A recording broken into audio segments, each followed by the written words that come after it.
nous cultivons dans la foi. Nous récoltons dans la foi. Nous nous habillons dans la foi. Nous accouchons des enfants dans la foi. Nous oublions tout l'espace, l'air que nous prenons comme l'oxygène est filtré par l'Éternel les hommes.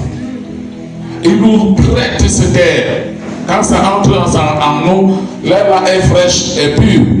Et quand ça ressort, ça change le nom du gaz. Est-ce que je mens? Regardez comment l'homme est souillé et impur. Mais Dieu, il meurt avec ton impureté. Pourquoi toi, tu ne peux pas mourir avec l'impurité de ton frère que tu dis qu'il est pur là où tu ça? Toi, tu es en train de copier qui? Tu es en train de servir qui? Alors que celui qui t'a créé, il t'a tout donné gratuitement. Et il t'a dit, aime ton frère comme toi-même. Aime ton prochain comme toi-même. Après, nous disons, je peux servir Dieu, mais sauf si tel est devant moi, je ne peux plus servir. N'est-ce pas? Vous voyez à quel niveau? Tu as des conditions. Si lui dit oui, je peux t'accepter me servir, mais si tu ne me sers pas avec tel, je ne t'accorde pas la grâce que tu en as besoin. Tu feras comment? Bien-aimés, soyez sobres. Soyez indulgents. Soyez capables de comprendre.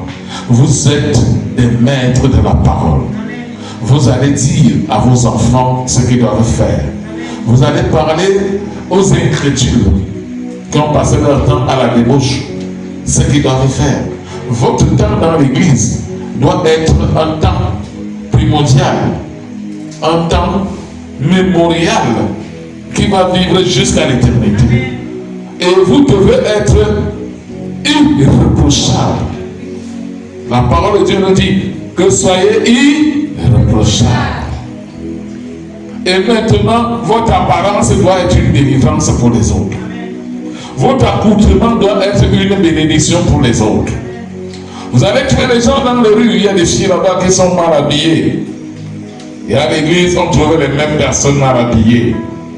Maintenant, qui peut enseigner qui en ce moment? Mais si tu étais très bien habillé, on allait prendre l'exemple de cette fille que tu ne vois pas d'elle, comment elle est. Tu ne vois pas celui-ci, comment il est. Au moins, même s'il mangeait la bouche, il y a la différence. Mais si nous sommes mal habillés, et que ceux-là que nous appelons les enfants des rues sont mal habillés, y a-t-il la différence? Est-ce que tu peux les juger toi-même? Avant de se faire juger, soyez violents en vous-même. Si tu sais que tu as l'attention, ne gère pas les enfants de Dieu avec l'attention. Si tu sais que tu aimes le composant, prends les guilles, tu ouvres bien ta bouche. Si cela est difficile, prends la glace. Quand les gens sont là, tu mets dans la bouche, tu fermes la bouche. Alléluia. C'est ça l'abstinence. L'abstinence d'un enfant de Dieu, c'est pour préserver l'humilité. Alléluia. L'humilité préserve la gloire. Si nous sommes dans les églises, c'est pour apporter aux autres qui sont dehors la différence de ce que Dieu nous a donné. Et si nous allons vers le monde, nous devons nous attendre qu'ils vont nous agresser, ils vont nous taper, ils vont nous chiffonner, ils vont même détruire nos biens. Tout ceci sera pour le concours de qui? De l'Éternel des armées.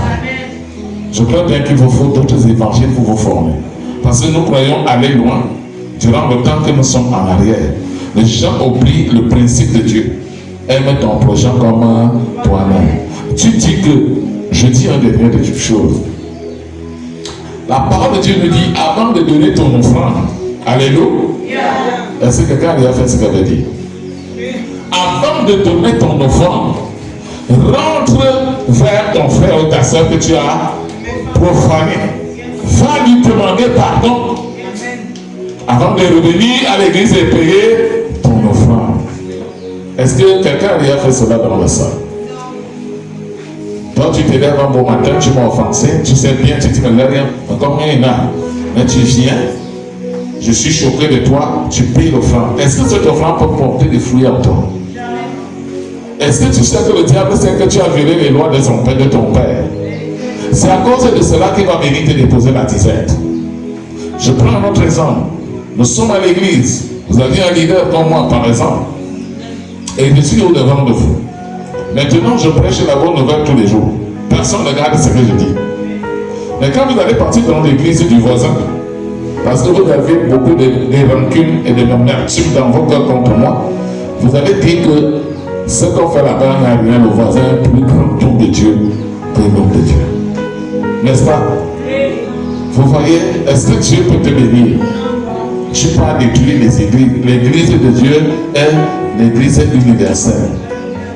Les enfants de Dieu sont universels. Mais tu quittes ici, tu peux pas détruire là-bas. Tu dis ici que c'est bien. Mais comme tous les autres ici, tu ne les exécutes pas, tu bafoues. N'est-ce pas? Mais là-bas, tu peux pas dire que tu es sincère. Est-ce que cela est faisable? C'est faisable en nous, mais chez Dieu, c'est pas faisable. Donc, je peux dormir ici pour vous donner la doctrine. Ce que nous cherchons, ce n'est pas l'apparence. Nous cherchons les cœurs purs. Des gens qui peuvent poser des actes qui vont plaire à Dieu pour bénir Jésus. Quand il y a des hommes purs dans une église, le Seigneur ne tarde pas d'élever cette église. Mais quand il y a des gens parfois dans l'église, ces gens-là font traîner l'église. Parce que le Seigneur a besoin de leur départ pour lever la bénédiction à ceux qui méritent. C'est pour cela que vous allez voir les grandes églises sont destinées à être remplies. Pourquoi? Parce que la bonne nouvelle chasse les ténèbres. Et ceux qui font les ténèbres aiment beaucoup l'enthousiasme et les choses étouffées, parce qu'ils vont dans l'amalgame arracher les étoiles des uns et des autres. Alléluia. Soyons sobres. Moi, je suis en train de pleurer. Je vous dis des choses que je vois me font pleurer parce que je parle, parce que je ne vous vois pas. Je ne vois pas des gens à la dimension que je veux voir, que Dieu me réclame. Moi, je vois des gens s'assembler parce qu'ils veulent regarder les vies des autres et veulent juger et s'asseoir sans juger leur propre vie. Moi, si vous étiez en train de vous juger et laisser les vies des autres, ça allait nous avancer. Alléluia. Mais le fait que nous ne jugeons pas nous-mêmes, nous jugeons les autres, ça va, nous portons d'autres fardeaux qui nous affaiblissent. Ayez pitié de nous, que Dieu vous bénisse.